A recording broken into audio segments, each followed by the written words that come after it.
Hello, welcome back to Me, Myself, Help and I. This is Nikhil. And today's episode, we'll be chatting with Julia, who shares her personal journey of transformation and self discovery. Again, hi everybody.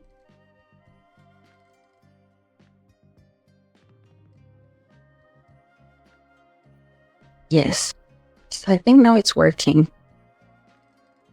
I hope. I hope now it's working. So welcome everybody. We will have today a little podcast with Nikhil. Nikhil will ask me some questions and I will talk a little bit about my story, about what exactly influences me or inspired me. And I would love... here, now I get it. It's all new for me. It's the first time I'm live. So finding a way here to get Nikhil on, but I think I got it. Live, yes, please. Should work now.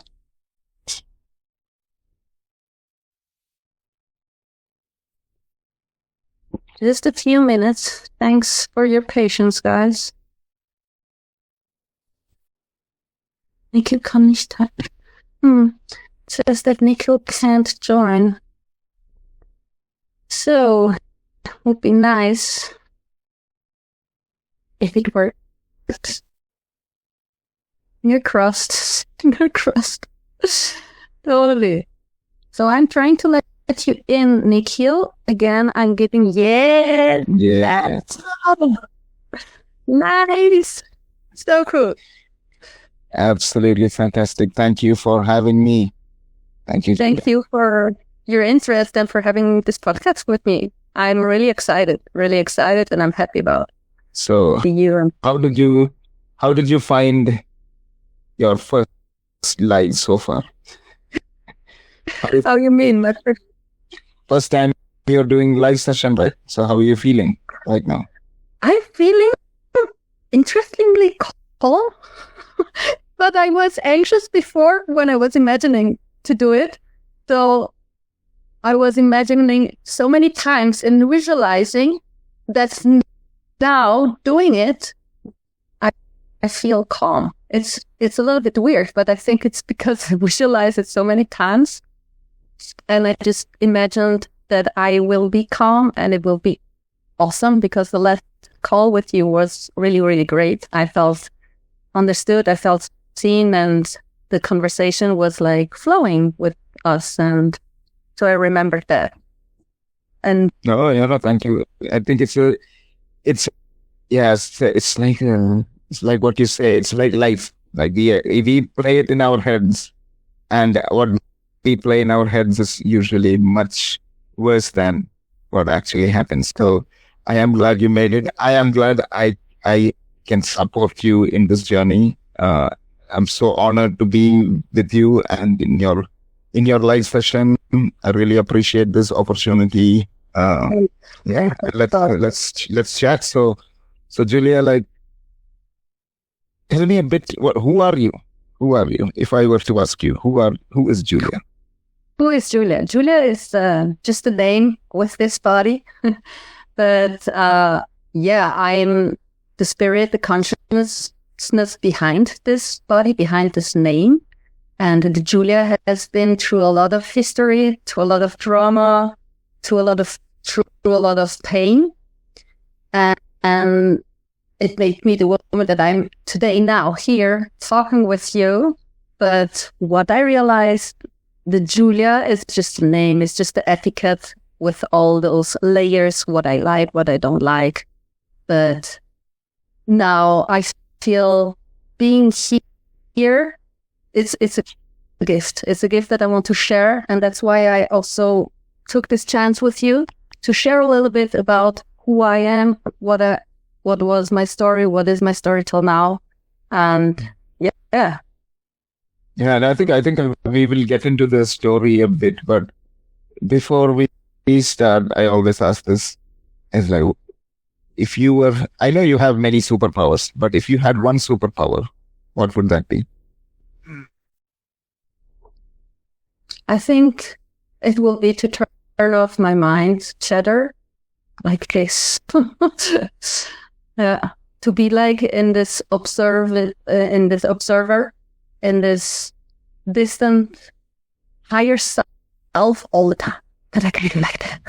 I think that will be one of Wow. Okay. the Yeah, I was asked this same question in another another chat, and I kind of said similar thing. I said I would like to actually. I actually said I want to know what other people are thinking about me.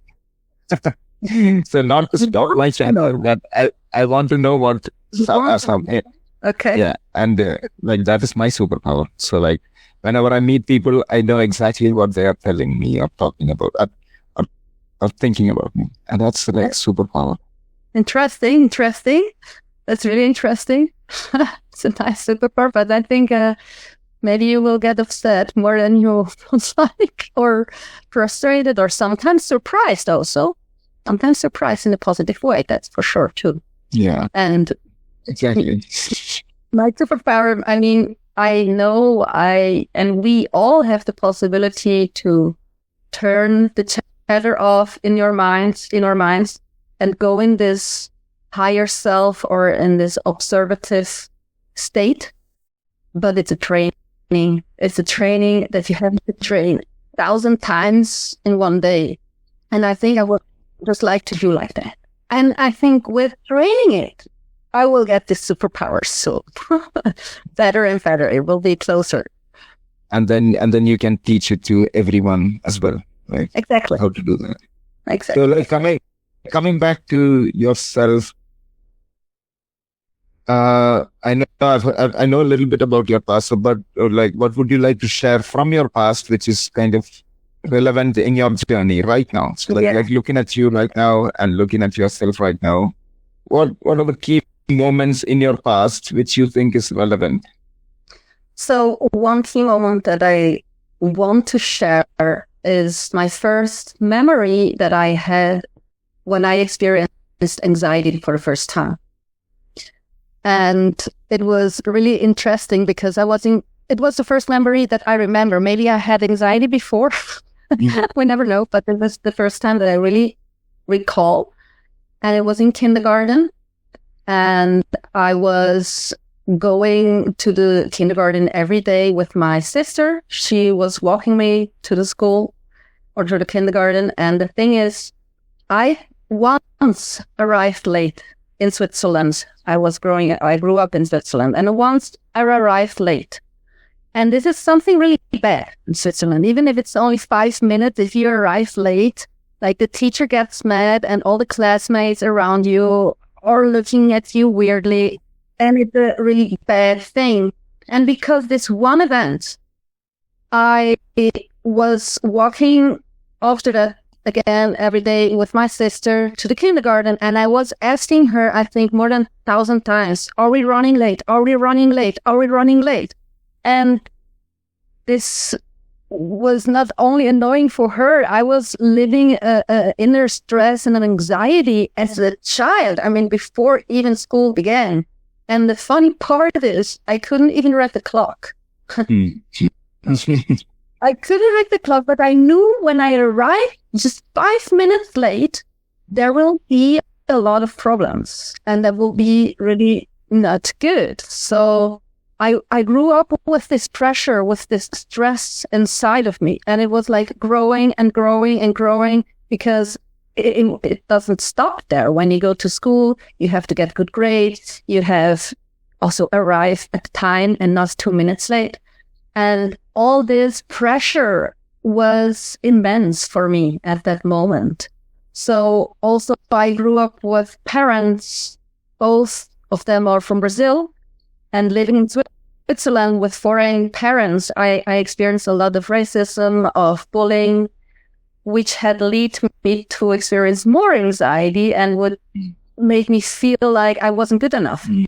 So also because of the good grade, getting good grades in school is so important. So if you don't get good grades, you're not good enough and you're not smart enough. And all this pressure, I grew up with that. And in my teenager years, I just explode.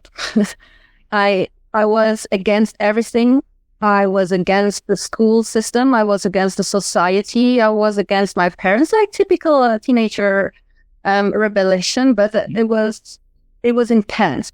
It was so intense that I went out. I had constant fighting at home, so I chose to run away and live on the streets. Wow. Yes, and with 13 years, I mean, I learned there. I had a friend who helped me, because otherwise you just know people from your school, and nobody from my school could help me then. And I met a girl, and she helped me a lot she was older than me, of course, and she helped me to go away from the school, to go away from my parents, and she tried to help me a little bit. But yeah, it was for a long time in a really, really dark place. I was depressed. I was just overwhelmed with all my emotions that I was experiencing. And I was experiencing so intense emotions that I didn't know how to express them. We don't learn this in school. We learn a lot of other things, but not how to handle our emotions. So I had so many different intense emotions, like hate, like also at this time jealousy, and I was just suffering. And then I didn't know how to handle them better than to hurt myself. So I harmed myself for, I think, 4 years, from 12 till 16. And it was like a way to release all this pain, to release all this suffering, this I can't stand how the world is treating me or how the world is in general. So I cut myself to release all this pain. And yeah, this was a hard part, to be honest, of my life. And the turning point of that, I mean, I was from 13 years on the streets. I had all this time that was really, really dark. And then the turning point was, I think, with 24, when I had a boyfriend at that time, and he showed me Eckhart Tolle. Okay. And I started to listen to Eckhart Tolle, to The Power of Now. It's one of the books that he wrote. And also to many, many other videos on YouTube. And his idea is that we are not our thoughts, that we are the consciousness behind the thoughts. So that's why I started that life with you. Who am I? I'm not my name. I'm not my thoughts. I'm the consciousness behind it. And when I was learning this and just listening to his wisdom, I just realized, okay, when I'm not my thoughts, I am not all this drama, this pain that I am experiencing. So who am I at the end? Who am I when I'm not my thoughts? And then I began to have a completely different perspective of life, of myself. And this realization gave me freedom in an immense way. But it didn't stop there, of course. I mean, I realized, okay, if I am not my destructive and dark, really dark thoughts, who am I then?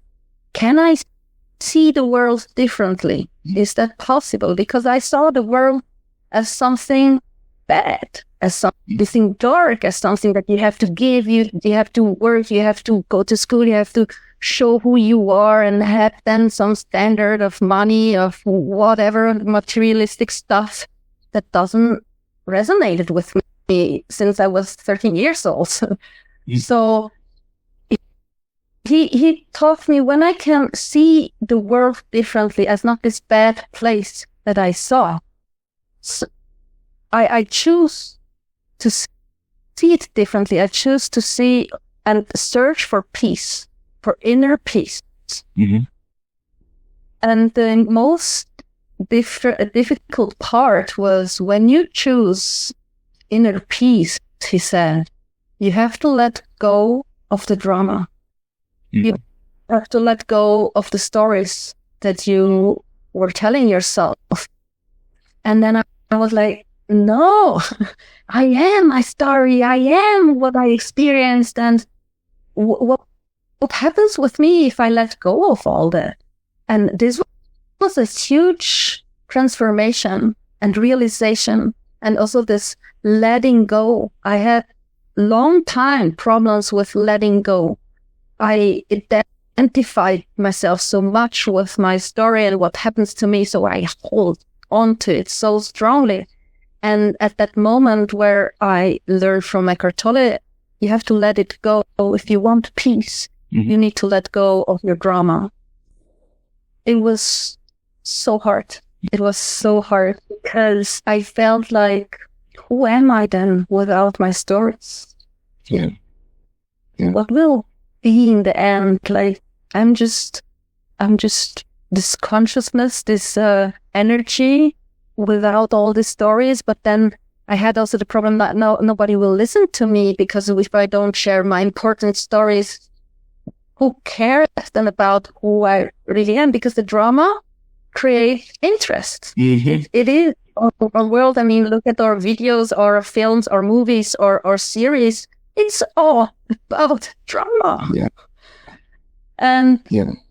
so I felt a long time, okay, a little bit like, who am I now? I don't want to nurture more and more this story that I have experienced.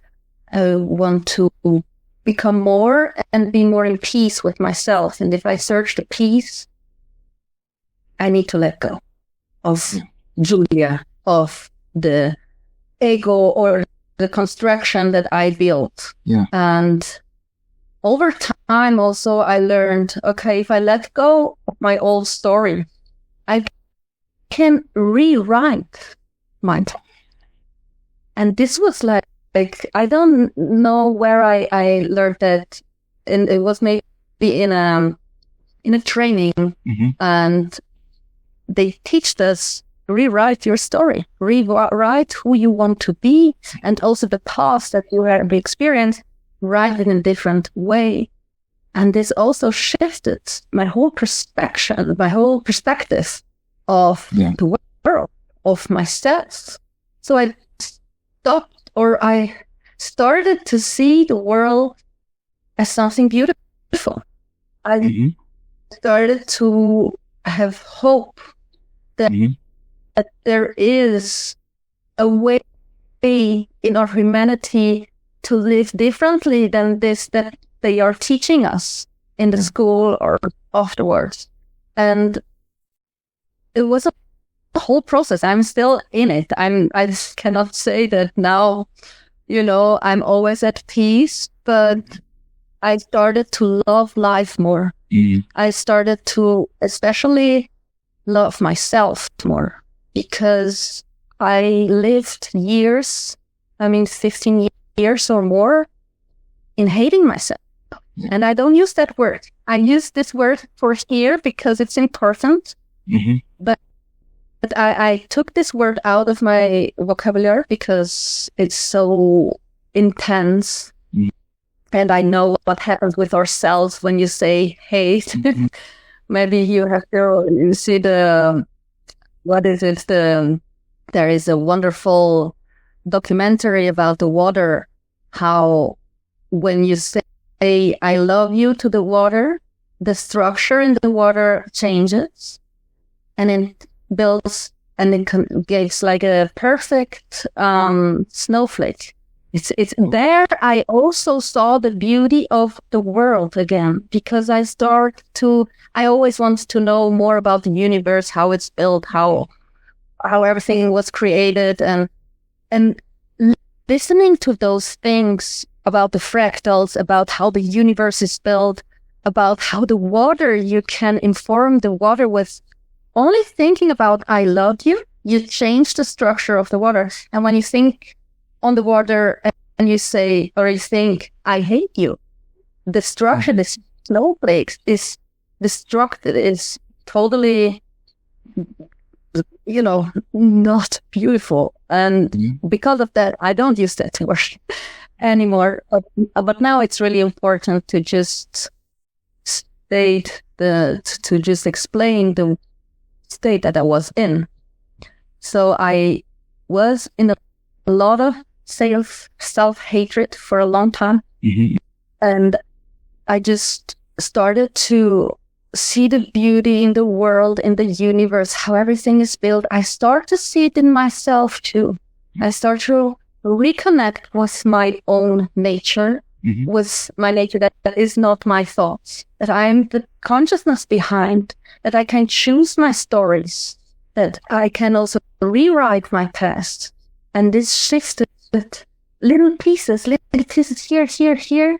And it was a huge and a long journey. I'm still on it. Yeah. But on my journey and on this way to self-love, that was a big part, an important part, because I mean, cutting yourself is something, a really self-destructive way. I mean, we talked about this last time. We all have a self-destructive part. We drink alcohol, we take drugs, medication also, pharma. We take other things that are really not healthy for us to feel better.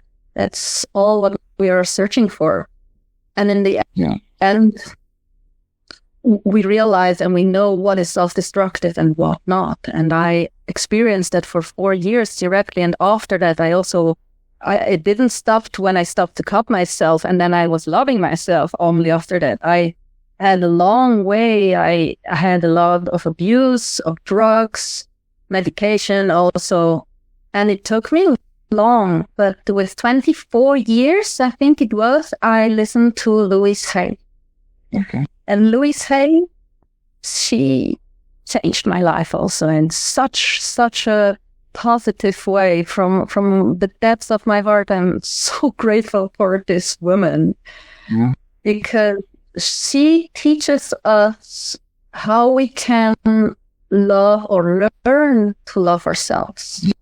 Yeah, that's what. And it's so important. I mean, everything, it's like a foundation of who you are. If you don't love yourself, how you want to give, how you want to be happy, you know? And it's such a important key to be in peace with the world and with yourself, especially with yourself. And I love what she was teaching. She said something. She teaches like 10 things that you have to do to learn to love yourself. But if you do number 1, you don't have to do the rest. And the number 1, I love that part. And the number 1 was stop the self-criticism. Okay. You stop to criticize yourself. You're already on a good way to love yourself. And I am still on my way there because, of course, it has been a lot better. But I can say that there is not a little voice inside my head that doesn't criticize. But I just don't listen to this voice anymore like I did before. I don't identify with this thought. And this is like the biggest shift that you can have, or that changes the whole perspective of yourself and of your life when you don't take your thoughts so serious. Yeah. So I'm just saying, of course I have some self-criticism still inside of my head, but I keep it, there. I put it far away, or I say, oh, okay, now it's you again. Okay, just I let it go, like the clouds, it comes and I let it go. So, yeah, I think Louise Hay was just a great, great teacher in my life. I just want to say that again, because she teaches me not only to stop criticize myself, also to have another connection with my body.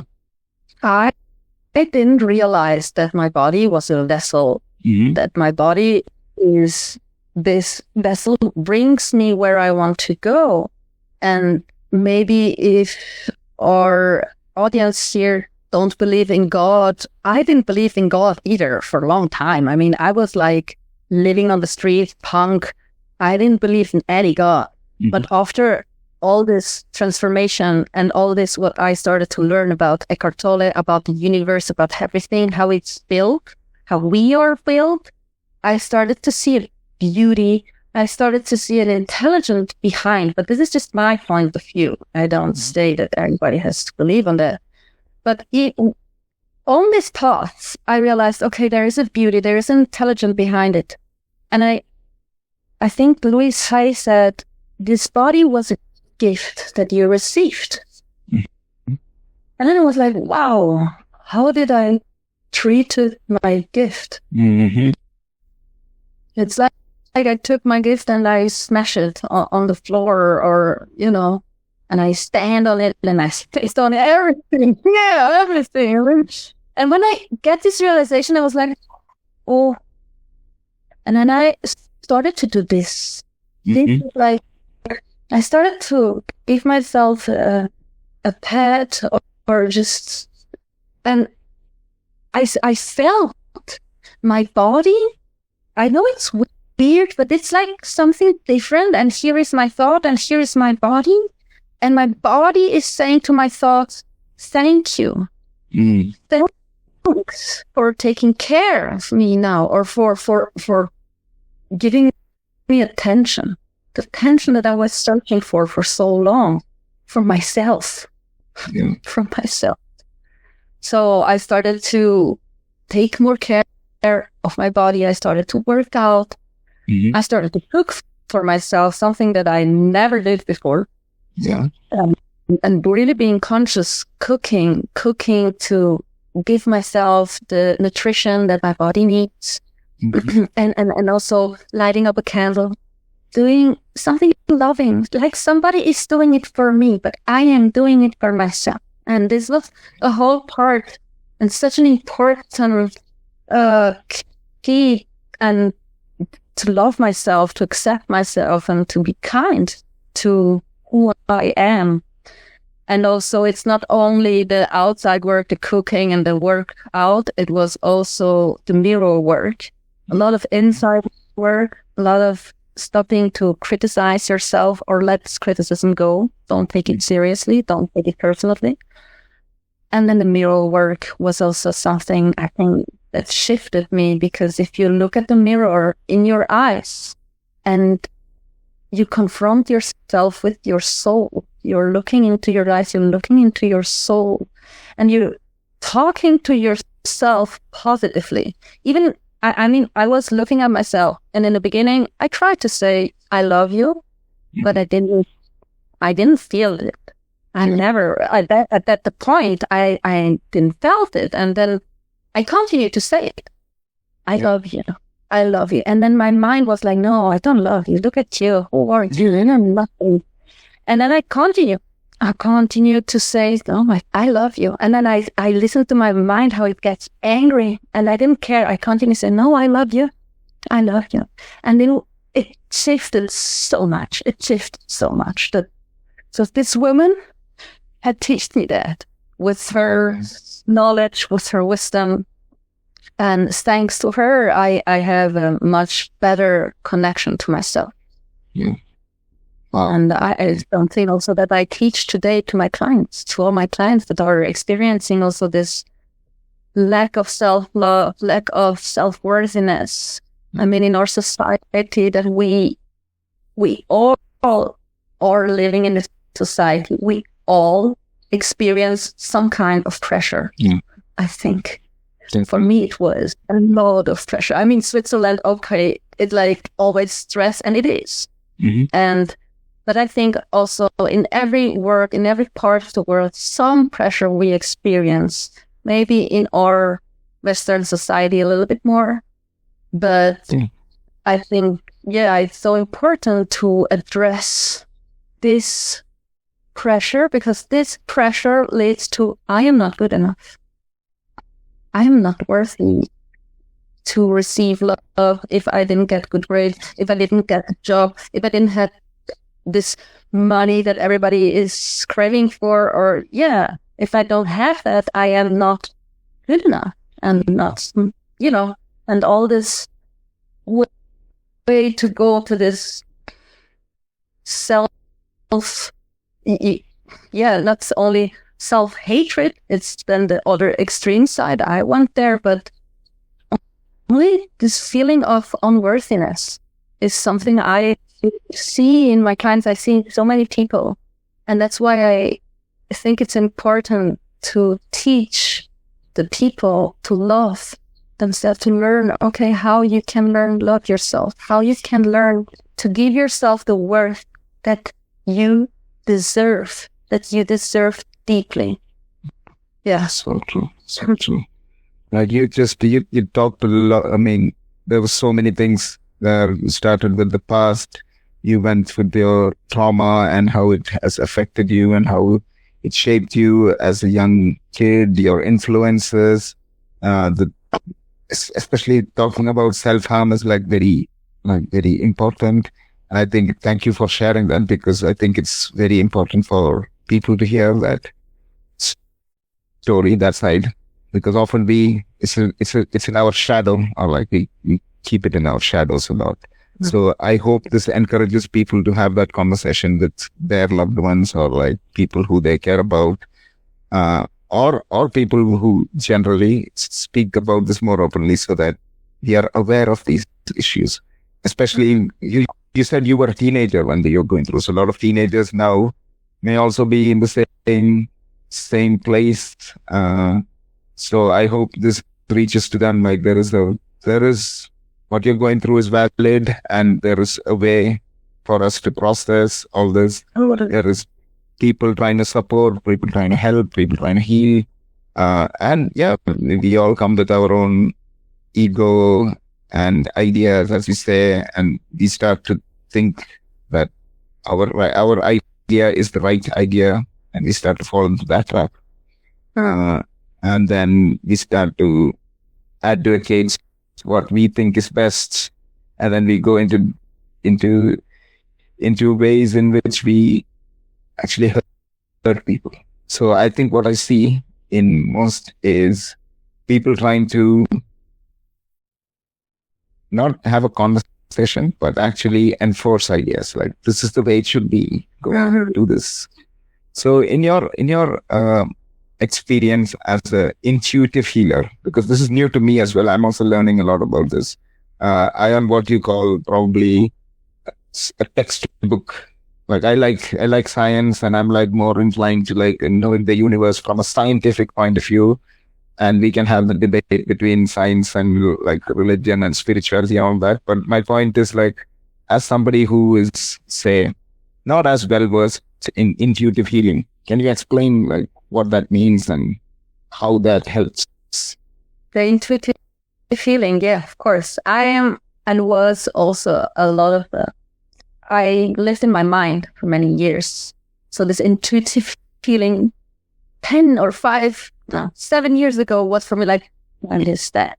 Because I was like, everything what I see, this exists. And I'm thinking that I don't see the stuff. Yeah, I was a long time like this. And the intuitive healing is from my own experience. I did a lot of different trainings in energy healing.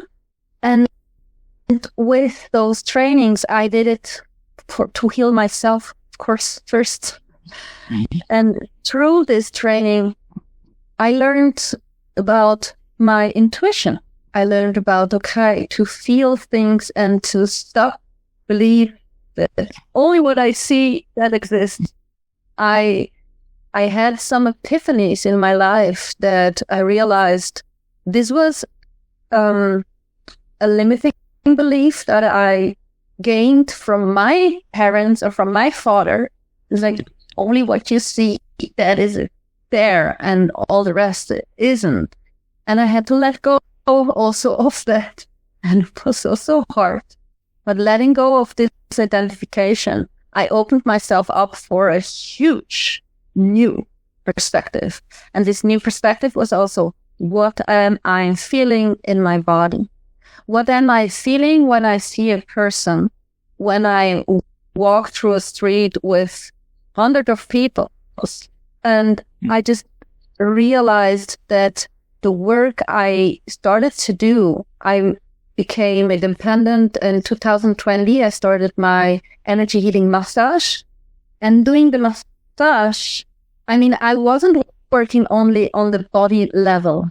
I felt and I saw pictures from the person, and I felt things that is difficult to explain in words. Mm-hmm. But this is the kind of intuitive coach, intuitive healer that I am talking about. They were during, for example, in the massage, during this session, I felt it's not only a physical relaxation. Mm-hmm. There are messages coming, and I want to share that. I needed to share that. And even with the person, my client, was not at all in this energy healing stuff. Most of them aren't. But we are all spirits. And then we are, even if you think I'm not spiritual, okay, it's okay, but you have a spirit. It's the best.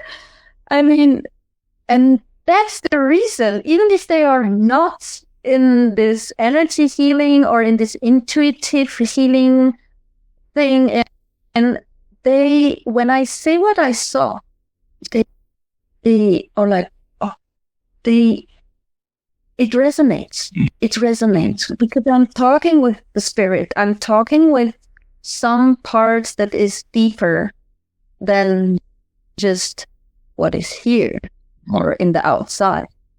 And I think, I don't know if I can explain it better, but I think it's kind of this, what I mean with the intuitive healer. To feel more about, Very interesting, very interesting. I have a lot of questions about it, but I think it'll take a lot of time. But my point, I think just because we don't understand things doesn't mean it's different. And I think that's something which I started to learn as well, is just because I didn't understand quantum physics when I was 3 years old. I didn't understand mathematics when I was 5 years old. So just because things are not comprehended by us right now doesn't mean there are things out there. So that's what I keep telling myself. Like whenever I'm hearing new things, new branches of science, new branches of psychology, and new branches of anything like helping people, I'll yes, I want to learn as much as possible. So understanding it through talking about it might not be the right way. So you have to experience something like this. Exactly. What I want to add here that came also to me right now when you were talking, that even if we can't explain the things around us, that doesn't mean that they don't exist, first. And second, my experience was when I started to learn about the universe, the Big Bang, how everything was created, quantum physics and stuff, I realized that the biggest secrets in life, we cannot understand them on a mind level.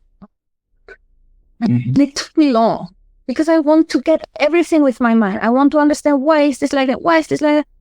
And then somewhere in the course, I think the training of this energy healing, it was like the most difficult things in life and the wonders of life, you cannot grasp it with your mind. So there is another level that has to come. And when I was listening to different courses, to different trainings about healing, because I'm still skeptical. I have my dad that was skeptical. So I have this, oh no, this is not true, or they are faking. Oh, I don't believe them. I have to pay attention. No, it's, this kind of voice that doesn't believe anybody out there. Yeah. And then I was like in spiritual courses who were talking about energies, and I am feeling this, I'm getting this message, and my mind was like, they are just inventing that, And it took so many different courses for me till I just said, now stop. I don't believe this thought. I don't believe this limiting belief that is holding me back to see the beauty out there. So I choose to let, like Eckhart Tolle said that also so beautiful, let the dog bark. Like if you see your mind as a dog barking and your mind is there, blah, blah, blah, blah, blah, blah, blah, blah, blah, let the dog bark. Let it bark and focus on what you want to do, or in my case, what I want to experience or what I want to start to feel and see that was in the dark. And more, when I let go of my mind and of the dog barking, or I just let it bark, I felt it's not through the mind, it's through the heart. This was just my experience. Through the heart, I can feel and experience the truth that my mind doesn't fully understand. If that makes sense, I don't know. Well, again, what my mind is doing is trying to rationalize everything. Normal. That is how we are the mind. And so like when you hear about the mind and the body and things like, we want to make it so real. And what I tell people is, look, 95% of everything we know, we don't know. 95%. Like if you look at just science, for example, 95% of physics we don't know. Dark matter, nobody knows. Dark energy, nobody knows. And then we try to explain this tiny little part of the universe, like little rock we are in. Like we try to explain, like, okay, this is how things move. This is the Newton's law, first, like all that stuff, and then try to make sense. And then suddenly a new theory comes along, and everything is just vanished. And like, okay, now what do we do? So let's create an. So my point of rationalization is, I am starting to believe my intuition. I'm starting to believe intention. I'm starting to believe in myself. Like things which there is vast intelligence, as you said, not just in the consciousness, it's within us. Like we ignore the stuff. We ignore simple stuff like hunger. We ignore that call. Like when we are hungry, like we don't pay attention to that. When we are tired, we don't pay attention to that. When we need comfort, we don't pay attention to that. We just think that's all just. And so the intelligence we have in us, within ourselves, is so profound that if we take a moment, like Eckhart Tolle, like power of now, which is what I practice, is more mindfulness and like being in the moment, it becomes clear. And then you don't feel like I need to fight this thoughts or I need to fight anyone. Like, because you're part of all of it. So if you're fighting against, you're fighting against yourself in the end. So it's been, and that takes me also to another wonderful, life-changing book that I listened to, because I was listening to the audiobook. Me too. Yeah. I'm an audiobook person. I love to listen to audiobooks, and one that changed my life massively, and I can recommend to all people out there, is Conversation with God from Niels Walsh. And the most significant message in the book was that God said that we are to him as a wave in the ocean. So the wave is part of the ocean, but also an expression of it. Mm-hmm. And it arises from the ocean, and it isn't separate from it. Mm-hmm. And when the wave completes its expression, it recedes back into the ocean. And it's so beautifully. It came into my mind because I had to do it. So this analogy is so wonderful. It made me think of us as waves on the ocean of God. You know, we are all there. We are all waves, some there, some over there. And we are not separate from the ocean. Mm-hmm. We are a big part of it. We are an individual, powerful, and magnificent expression of divinity itself. Mm-hmm. So that is just something I can really recommend to listening to the Conversations of God. Conversations of God. Okay. Conversations of God from Niels Walsh. And the second message that was very importantly also for me personally, because Neil Donald Walsh, who wrote the book, asked God, why isn't life working for me? Why does it take, or what does it take to make life work? And I think this is something we all can relate, because back in there, I was like, oh, fuck, he's talking out of my soul. And God said, it's very simple. Mm-hmm. Life is not about you. Your life is about everyone whose life you touch. And the way in which you touch it.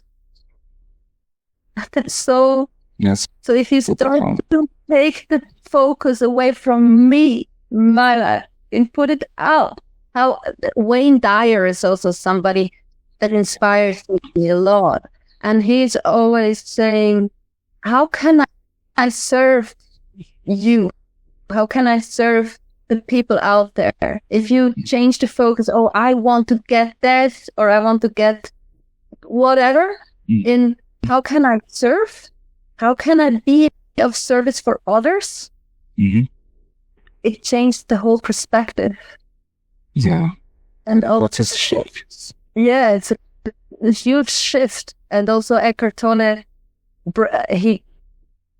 I remember something that he said also, when you are struggling in life, when you have like a difficult moment and everything looks like shit, ask yourself, what is wrong right now?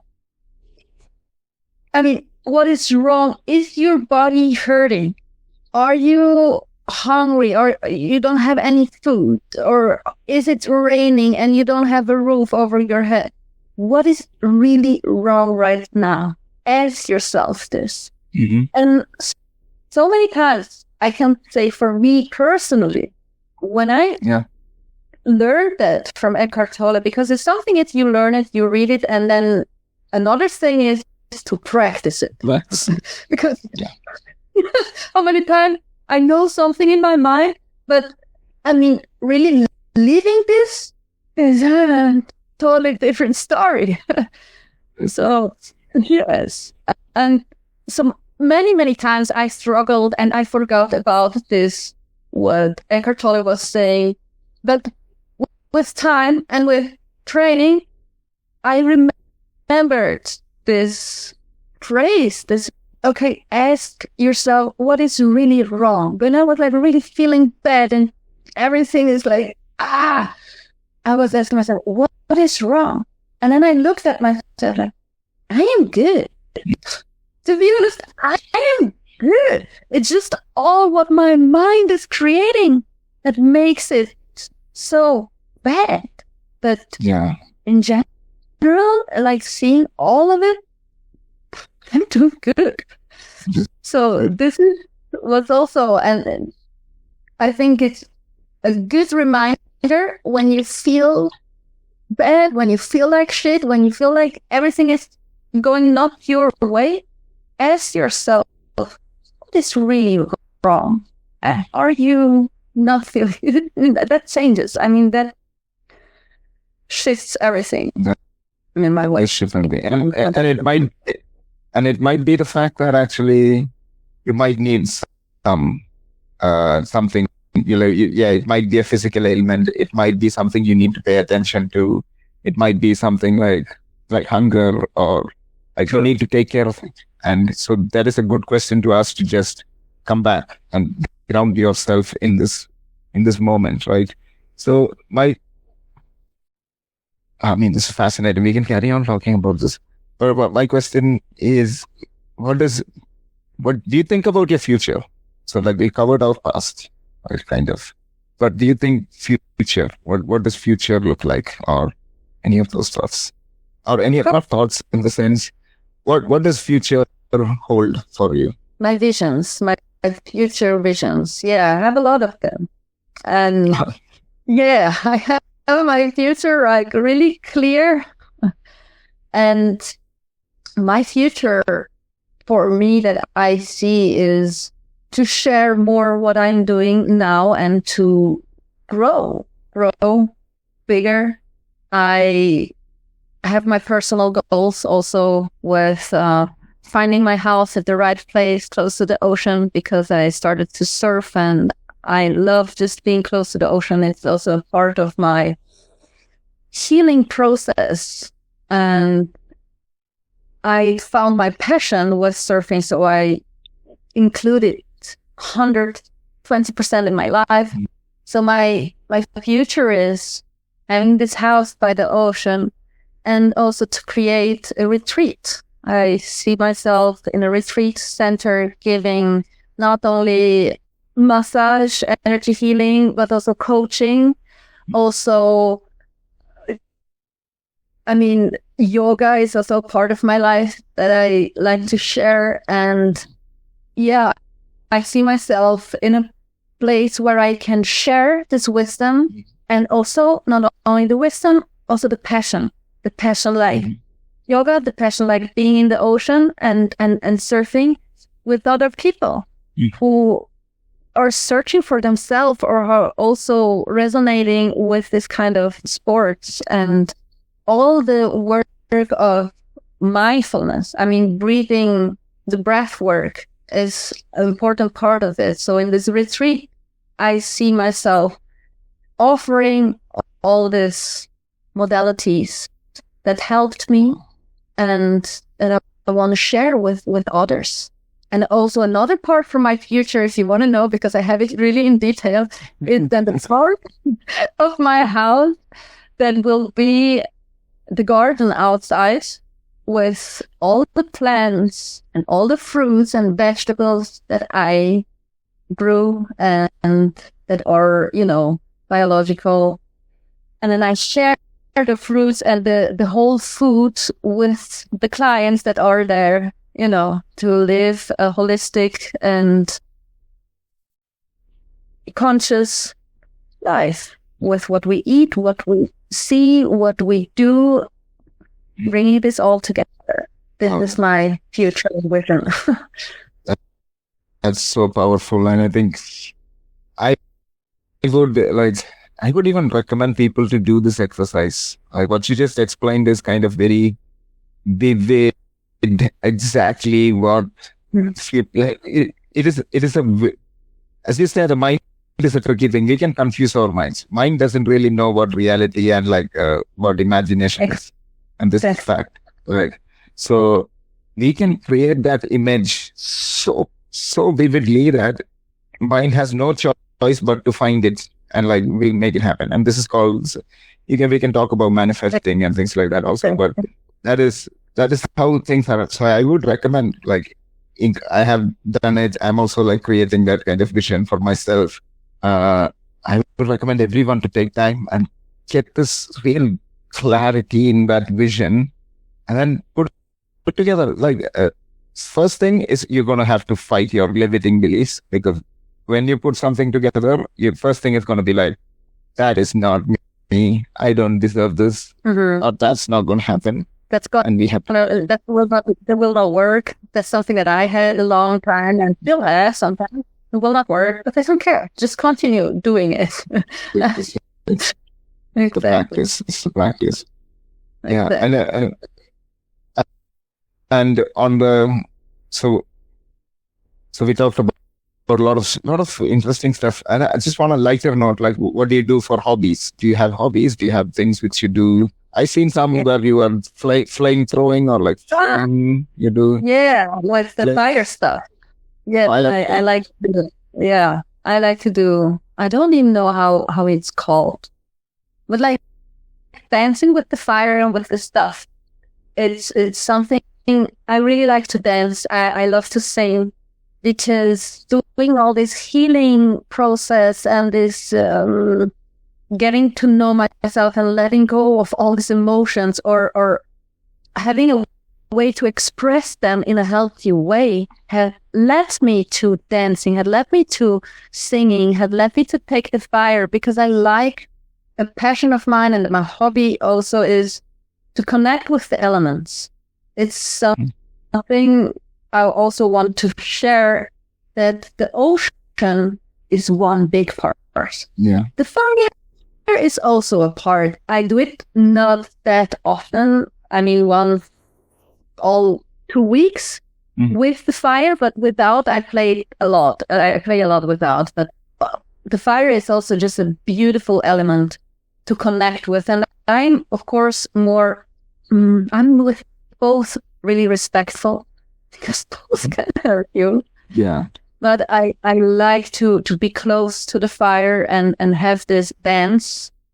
This is one of my hobbies, and the other one is more than a hobby. This is my passion, my surfing. And I liked also to end or say this lesson, or the best teacher that I had and have still on this whole planet, and is one of the biggest teacher also of the planet. It is the ocean. Okay. So yes, because every time I go inside the ocean to surf, to find a good wave, there is so much wisdom. There is incredibly a lot of wisdom. Not only I love to enter in the ocean because I reconnect with my inner child, I reconnect with my teenager, and I find a way to express all these emotions, all those extreme emotions that I experienced, because I was and still am a little bit extreme person. So I need an element that is extreme. And the waves, I mean, if they are building like 1-2 meters, they are big. And then when they crash, I mean, there is a lot of thing going on in there when you are there. I mean, and I experienced so much relief, not only the cleansing part, but also, I mean, the wisdom of the ocean. When you have a wave that is building up and you are here with your board, and then you have to choose. You go over the wave or you go down. And this moment, seconds, the wave is building and you have to choose. And this is with life the same, you need to take action. And you can't wait for too long. If you wait for too long, life will come and throw you come in your face, and life will just take you in this whole thing inside of the ocean, in this whole, I don't know, wash machine we call it. Yeah, I've never been, so like that. I think I can imagine. Yeah, and the whole thing with the ocean, I mean, it's incredible how wise it is, because you are there, you're paddling, you are seeing the wave. Okay, now you have to choose fast, and in life you have to choose sometimes fast. What will you do if you don't choose? Life will bring something on you that will not be that nice. There will be a punch in your face. That's good. And that's a very important point as well. Like you are saying, you are on a surfboard awaiting something, but you're breathing normally, you're regulated, you are feeling ready, you're like, okay, whatever happens, I know what to do, and I choose to do this. So yeah, that's a wonderful energy. I think there's been a lot of questions and things like that. Yeah, I didn't see even for me, it's totally new tonight, so I must listen. No, sorry, guys, for those who asked some questions. Can you? Alex was there. Alex said it's magical, and saying if you want peace, you need to let go drama story. Mike is asking a very important question. Water is H2O. What part of that changes? I don't understand. That is, that I think that might be to the question about when you say love to water or something, you said, right? So I think that might be the... Where is the question? Because I don't see it. Oh, there's no question. It's just comments. Oh, the comments. Now I see it. Now I get it. Sorry. It's totally new for me. So what's the... from whom?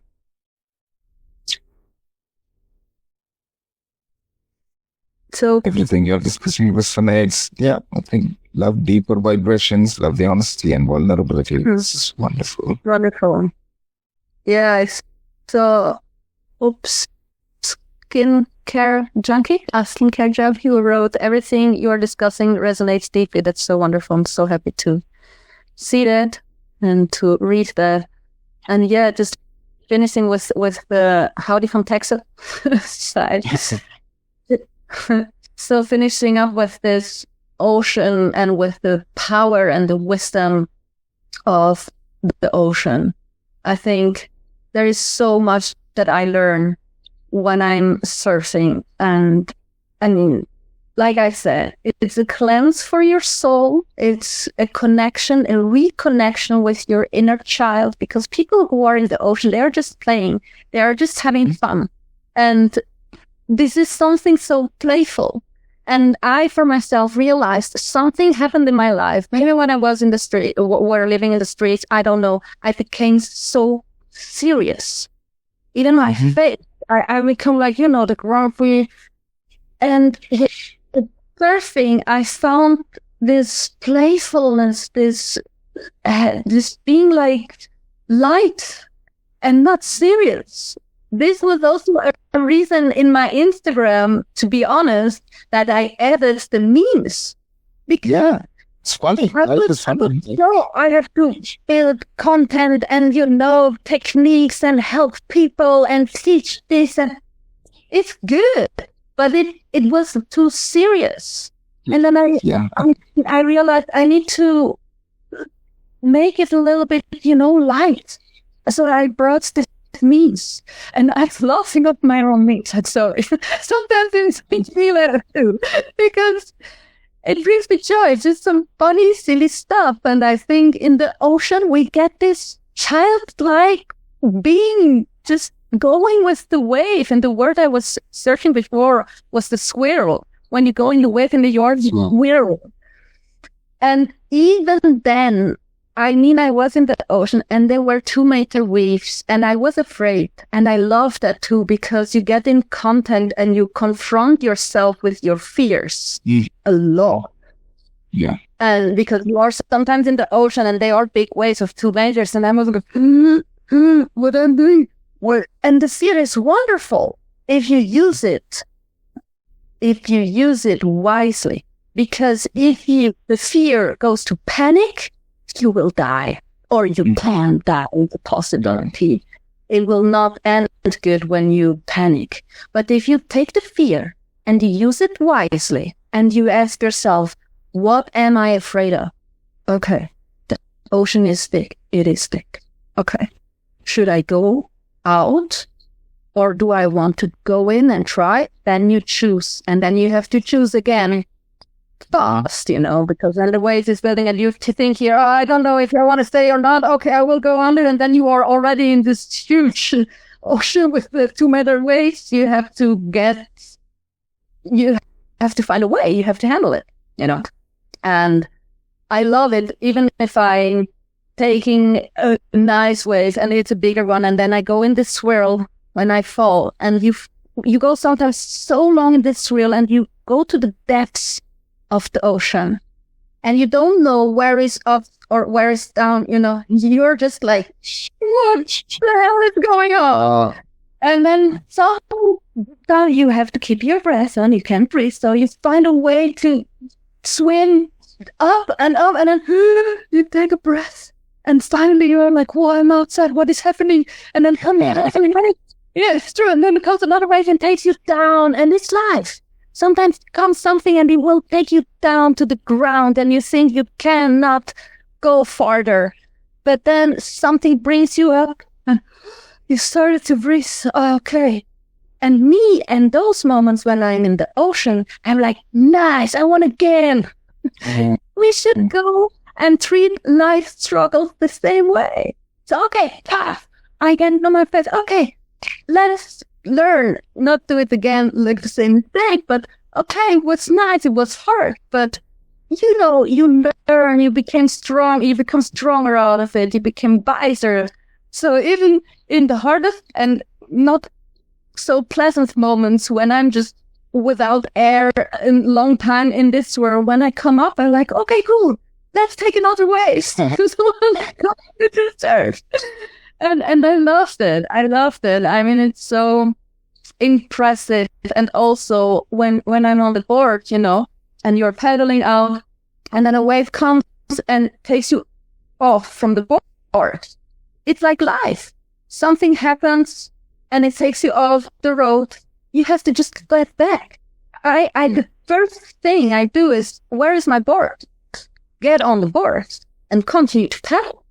And that's with life the same. It doesn't matter what happens, how hard it is. Yes, sometimes we are down and then we are really down, but something will come and lift you up, because life is like the waves. It goes up, it goes down, goes up, and goes up.